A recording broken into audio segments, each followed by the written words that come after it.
專業屍體對話，敏感真相解碼，畀個機會等我對你操勞10分鐘。大家好，我係驗屍官，歡迎大家嚟到抽絲剝繭2.0。近幾年呢，我覺得好似成個世界呢，都好似喺度講緊兩隻字母再加兩隻字，叫做 AI 賦能。老細聽到呢，馬上諗如何降本；打工仔聽到呢，馬上諗如何保命。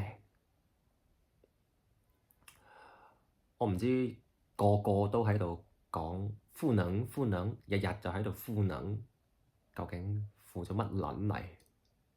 但係我想講呢個真係叫賦能啊，定係叫相互提防啊？上一集我同你講嘅係一人公司，今集我想同你講實實在在嘅有稜有角嘅公司，但我唔會同你講 AI 點去用，我係想講 AI 時代人仲點信人？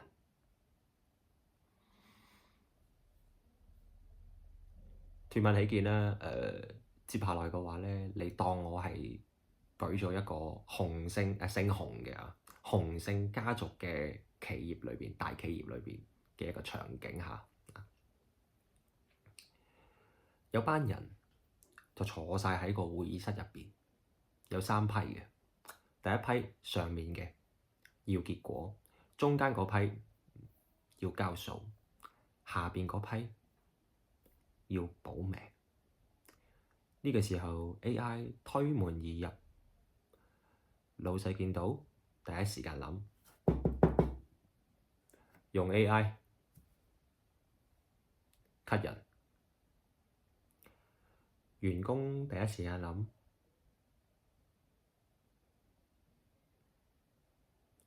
用 AI，咁我咪死得仲快。於是精彩嘢嚟啦！喺成場會議入邊，老細就一直都想聽你親口講 AI 佢好撚勁啊！但係啲員工就絕對唔夠膽講 AI 佢真係好撚勁。點解？因為你一講，你就成為下一批嘅成本。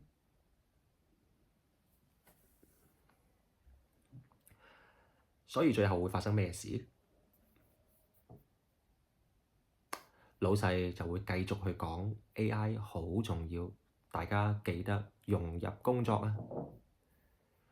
而員工就繼續去扮 AI 唔好用，哇，好難落地。表面上大家都好似喺度用緊隻 AI，但實質上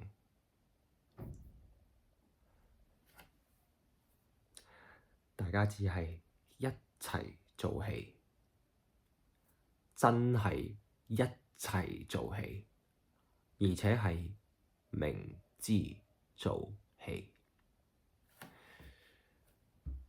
咁呢種狀態呢，就唔叫賦能，亦都唔會叫轉型，叫 AI 時代嘅國王的新衣。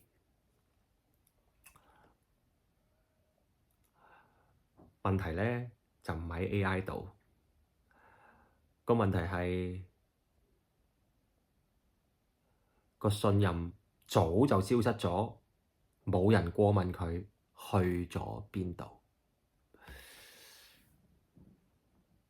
如果有一個工具，你一用嘅話，就會直接影響到你嘅 post、你嘅 income、你嘅存在價值，咁你仲點會用啊？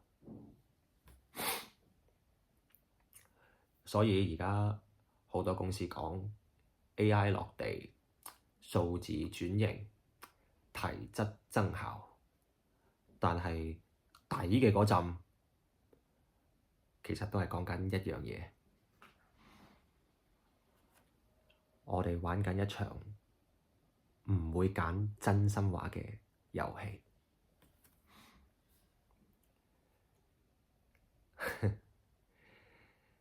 你以為你用 AI 係嚟提升你嘅工作效率，但其實佢只係放大咗一樣嘢，嗰樣嘢就係你本來就唔信對方，用 AI 你只會更加唔信對方。所以 AI 可以好勁，但如果一間公司人與人之間早就冇咗信任，咁 AI 帶嚟嘅就唔係效率，而係崩壞。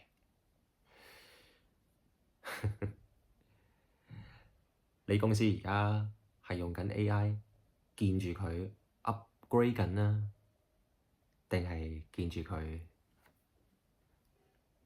裂開緊啊？好啦，我係驗屍官，呢度係抽絲剝繭2.0 AI 時代，我哋慢慢拆。